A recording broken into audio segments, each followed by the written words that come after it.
So the first thing I want to do, salt, pepper, and some good Trini green seasonings.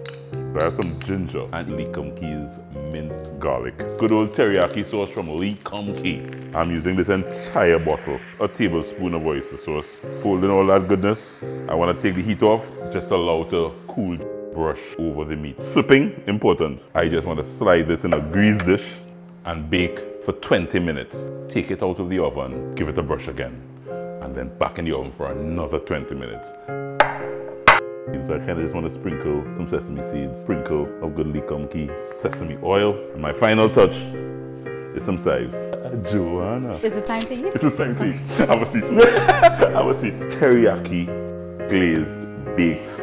So simple. Johanna, please. That's really good. It's really good.